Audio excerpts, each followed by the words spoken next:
আজ আমি শিবাজির সঙ্গে মুঘলদের সংগ্রাম কথা আলোচনা করব। তাহলে আলোচনাটা শুরু করি।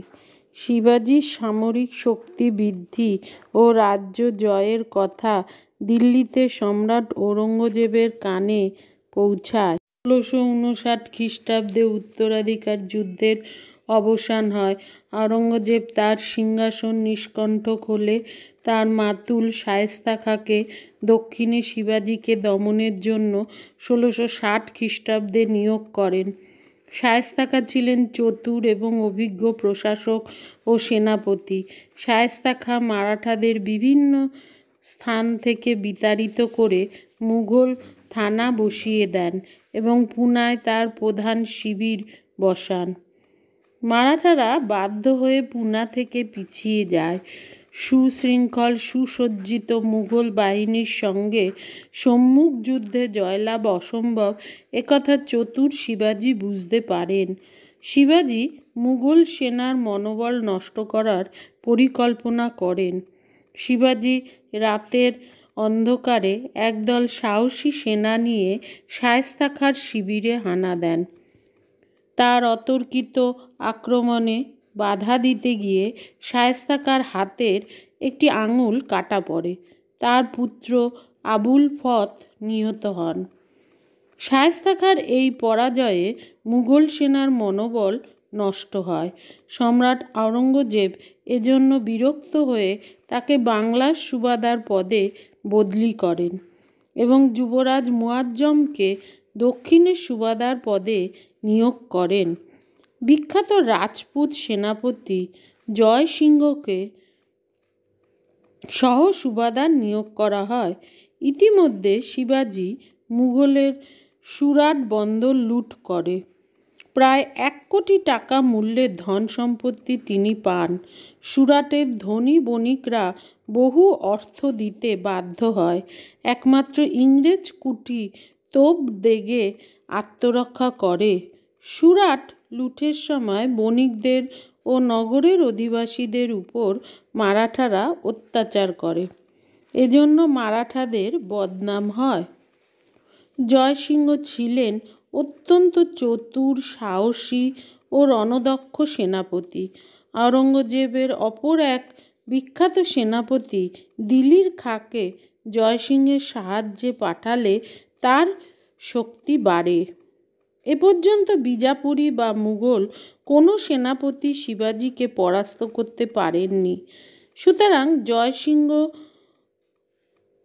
খুব মাথা খাটিয়ে শিবাজির বিরুদ্ধে রণপরিকল্পনা তৈরি করেন। তিনি কূটনীতির দ্বারা বিজাপুরকে শিবাজির পক্ষ থেকে বিচ্ছিন্ন করেন। তিনি জায়গির দেয়ার লোভ দেখিয়ে কোনো মারাঠা সর্দারকে নিজ পক্ষে আনেন।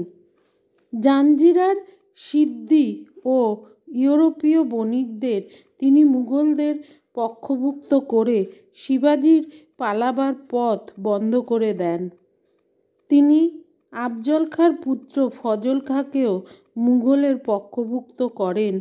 দ্বিতীয়ত, তিনি বর্ষা সমাগমের আগেই শিবাজিকে পরাভূত করার জন্য সর্বশক্তি নিয়োগ করার ব্যবস্থা করেন। তৃতীয়ত, মহারাষ্ট্রের হৃৎপিণ্ড পুনায় তিনি শিবাজিকে ঘিরে ফেলে তাকে পরাজিত করার পরিকল্পনা করেন। চতুর্থত, তিনি বাদশাহের সম্মতিক্রমে সেনা পরিচালনা ও রণপরিকল্পনার সকল ক্ষমতা নিজ হাতে নেন।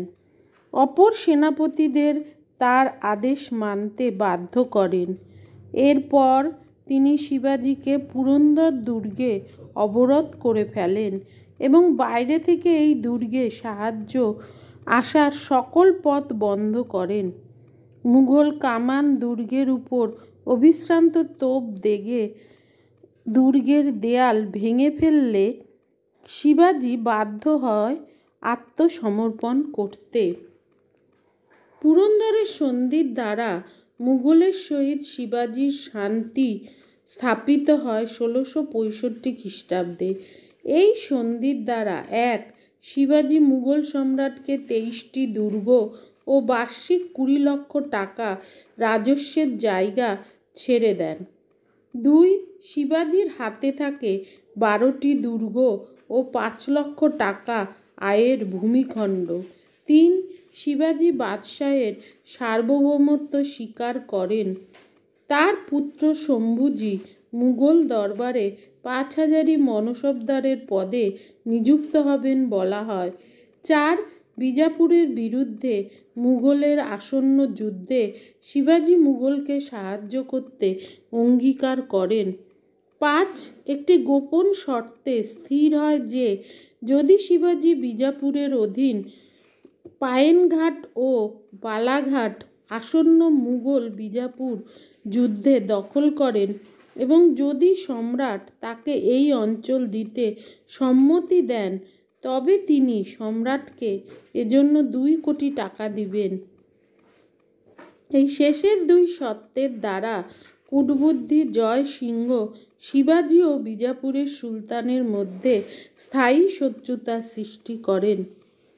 জয় সিংহের পরামর্শে শিবাজি মুঘল রাজধানী আগ্রায় যান এবং ঔরঙ্গজেবের দরবারে পুত্র শম্ভুজি সহ উপস্থিত হন, কিন্তু দরবারে ঔরঙ্গজেব তাকে 5000 মনসবদারের সারিতে দাঁড়াতে আদেশ দিলে শিবাজি অপমানিত বোধ করে প্রতিবাদ করেন। সম্রাটের আদেশে জয়পুর ভবনে তাকে ও শম্ভুজিকে নজরবন্দি করা হয়, কিন্তু শিবাজি কৌশলে রক্ষীদের নজর এড়িয়ে আগ্রা থেকে পুত্রসহ সন্ন্যাসীর ছদ্মবেশে দক্ষিণে পালিয়ে আসেন। তিনি রায়গড়ে ফিরে আসার পর 1668 খ্রিস্টাব্দে ঔরঙ্গজেবের সঙ্গে সন্ধি স্থাপন করেন। উভয় পক্ষে কিছুকাল শান্তি অব্যাহত থাকে।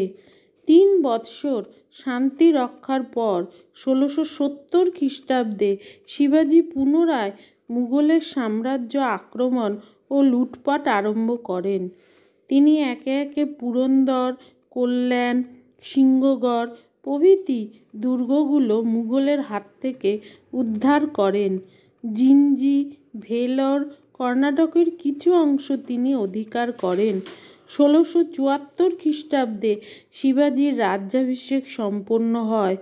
রায়গড়ে তিনি ছত্রপতি উপাধি নিয়ে সিংহাসনে বসেন।